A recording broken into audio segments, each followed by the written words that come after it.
If you've never been in a healthy relationship, the first thing you need to do is just take some time to work on yourself. Now check this out. That's not to say that you a bad person or anything like that, because life happens and we all go through stuff. But at the end of the day, if you never had a healthy relationship, especially if you don't have multiple relationships and they all been unhealthy, then that's a good sign that on some level you are the problem. Now that don't mean that, whoever you was with couldn't also have been a problem, because a lot of times it really do take two.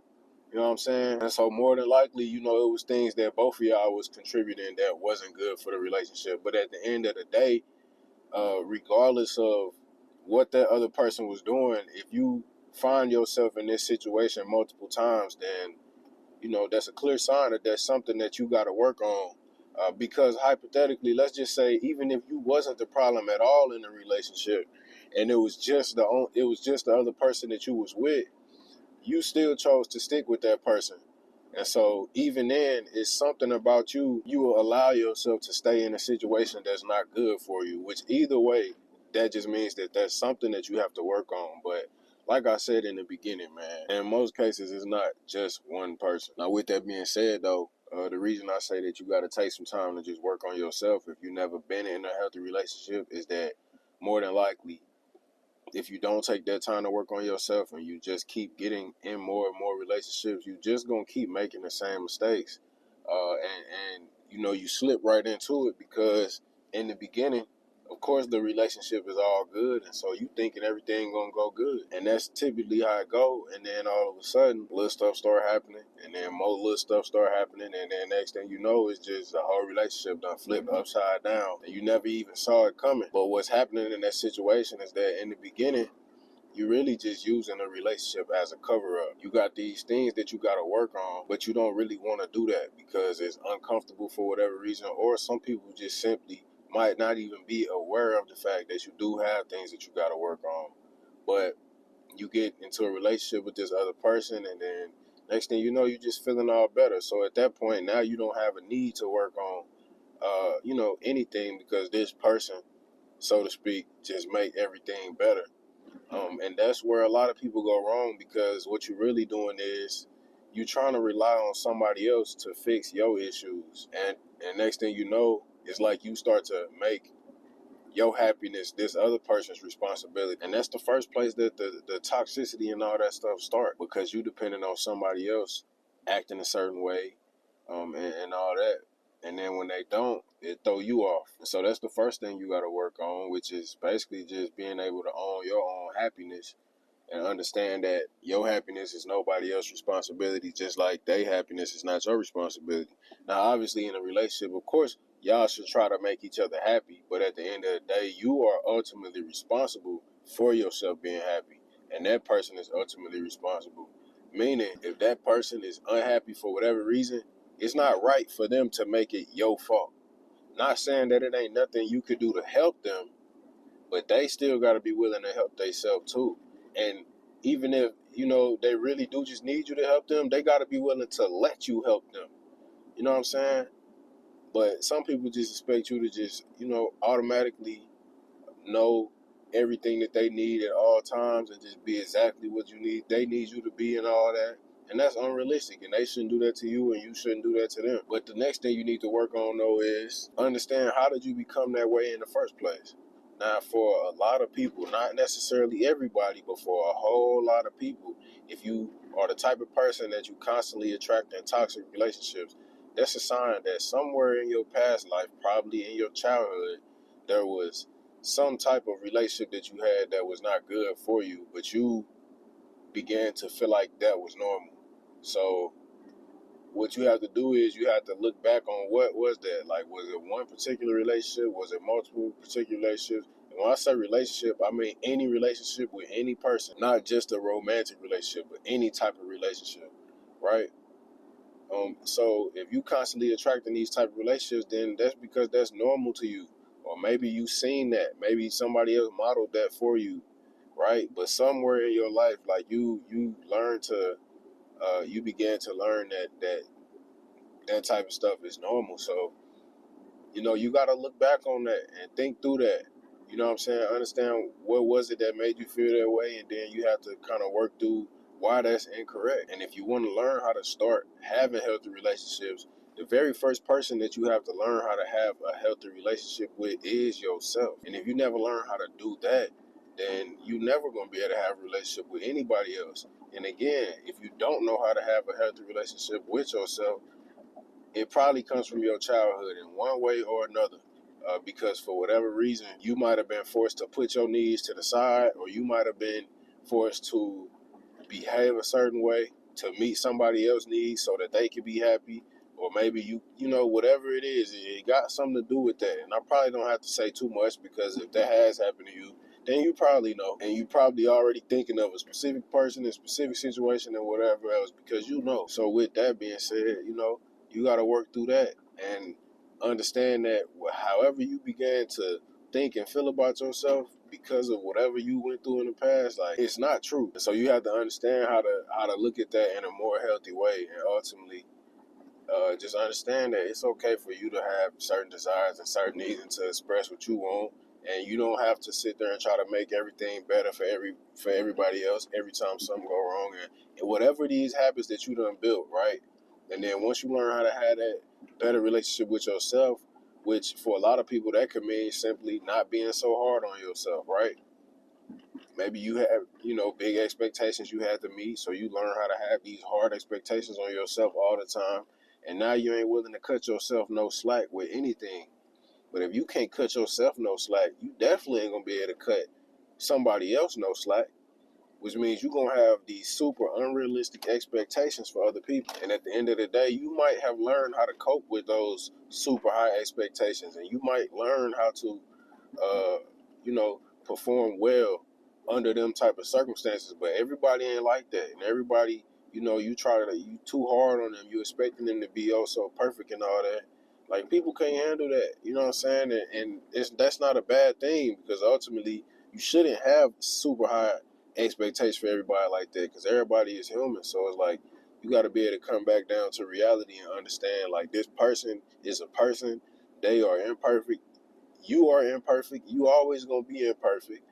Matter of fact, I just made a video about trying to be perfect and why you shouldn't try to do that. So I'll link that video at the end of this video if you want to check it out. But at the end of the day, you know, you constantly trying to be perfect and you can never reach that. So now you're never happy with yourself. But then because you trying to be so perfect, you expect other people to be perfect too, and they can never be that. So now you're not happy with them. So all these things ultimately come right back to you, which is, if you have never been in a healthy relationship, then it's something that you're doing wrong, or it's multiple things that you're doing wrong. And no matter what, no matter how bad you want it, you will never be able to have a healthy relationship until you do the work on yourself. If you got flaws that's constantly getting in the way, stop trying to blame it on all these people that you've been in a relationship with. Oh, it's their fault. This person was like this person was like that. Again, now if you've had, well, look, if you've had multiple healthy relationships and then maybe you had one that wasn't, okay, at that point you could probably say maybe it was that other person, maybe you was giving them the benefit of the doubt. It happens.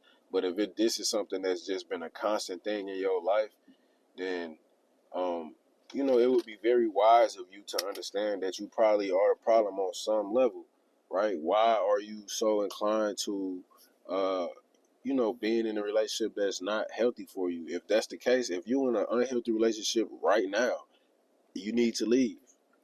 That just is what it is. Now, with that being said, I know a lot of people ain't gonna do that, man. Cause look, we all gotta learn our lessons the hard way. You might be with somebody that you genuinely think you love or whatever, but if you are the problem, and if that person has been really trying and you are the problem, then you need to let that person go, because it's not fair to that person. The same way how something in your life might have traumatized you or whatever the case may be, and you understand how that feels to have to deal with that. So why would you want to put somebody else through that? You know what I'm saying? So if you the problem, like, you got to let that person go for their own sake, because you don't want to, you know what I'm saying, end up realizing that you don't cause somebody else all this damage. So it'd be way better for that person if you just let them go, right? But even for your own sake, because, you know, let's say you in a toxic relationship and you are the problem, that still cause more damage to you too. It ain't even just damaging the other person, you damaging yourself.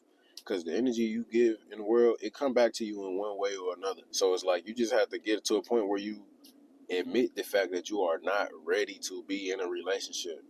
And at the end of the day, you gotta just leave the relationship, work on yourself, build a healthy relationship with you, and then start seeing people again. You know what I'm saying? Now, like I said, I know people do what they want to do. Everybody ain't gonna always just end the relationship. So if you do end up staying with this person, and if you are the problem, then you just need to you got to take some space from them. You got to do something because you don't want to keep on causing this person problems in their life, right? That's not fair to them. So you got to get yourself together. Now, if it's the other way around, if you're in a relationship and the other person is the problem and you feel like you just really, really want to be with this person or whatever, why? If this person causing you so much trouble, like, why do you really want to be with them, right? What that's a sign of is that you just don't want to be alone. And so you would rather stick with something that's not good for you than to be alone, right? But you'll be better off being alone, though. It's going to probably hurt a little bit, but you're going to get over that. And then you can work on yourself and start to understand what it is about you that make you stick around with these people that you shouldn't be with. And then as you start to be able to be better with self-love, meeting your own needs, all those type of things, now all of a sudden you start to attract better people, and you don't stick around with people that's going to dog you or whatever, right? You start to see them red flags and you send them on they married little way. You know what I'm saying? But ultimately, dog, when it come down to this, man, if you want to have a healthy relationship, it take two people. You know what I'm saying? And if one person can't get with the program, it's gonna be very difficult at the end of the day. Now, that don't mean that both people are ever gonna be perfect, and that don't mean that both people are gonna be at 100% all the time. It don't work that way. You know what I'm saying? Some days you might be at 100, your partner might be at 25. Some days they might be at 87 and you at 36. Some days it might be 50-50. Some days y'all might both be at 100. Some days y'all might both be at 110, right? But it fluctuates, man. Just like anything else in life, people have ups and downs, and the relationship have ups and downs, right? But you can't expect that your up is always gonna be when they on they up, and that y'all down is always gonna be at the same time. It's gonna be you up and they down, and they up and you down, and you know what I'm saying? It's gonna be all of that, and that's why you have to have healthy expectations for other people. Understand, like, this person is gonna be in a bad mood sometimes. This person ain't gonna wanna spend time with you sometimes. Sometimes they just might need some space. They just wanna, you know, do whatever else. You know what I'm saying? Like, that's okay. That don't mean, taking it in all these bad ways and all that. Like, at the end of the day, it's not hard to have a healthy relationship. Like, really, for the most part, if you could just focus on working on yourself, and you could focus on showing up and being the person that you need to be, then a lot of the other stuff would take care of itself. Like I said, the energy that you give is the energy that you get. So if you bringing your best foot to the table, and you bringing the right energy, and you giving your partner good energy, 9 times out of 10, if that's also a person with a healthy mindset, they're going to return that energy. And if you start coming with the bad energy, they're going to return that bad energy. Now, if you bring in the good energy and they constantly on the bad energy, then at some point you got to just truthfully accept this person ain't ready. This person ain't done the work yet in they self to be ready for a healthy relationship. So I got to bounce, right? The next big thing is just that for your next relationship, pay attention to that ahead of time. Talk to this person, get to understand what their past life was like. How have they dealt with it? You see what I'm saying? That way you can stop making these mistakes and getting in these bad relationships in the first place, man. But like I said, though, I just made another video about trying to be perfect. I'm going to drop that video right here for you to check that out. Also, if you have been trying to make progress in life, I got some books that I think you should read that'll help you finally start to get over those things that's holding you back. So those books is linked in the description. If you enjoyed this video, be sure to smash the like button for your boy and subscribe to my channel. And with that being said, I'll holler at y'all next time, man. Peace.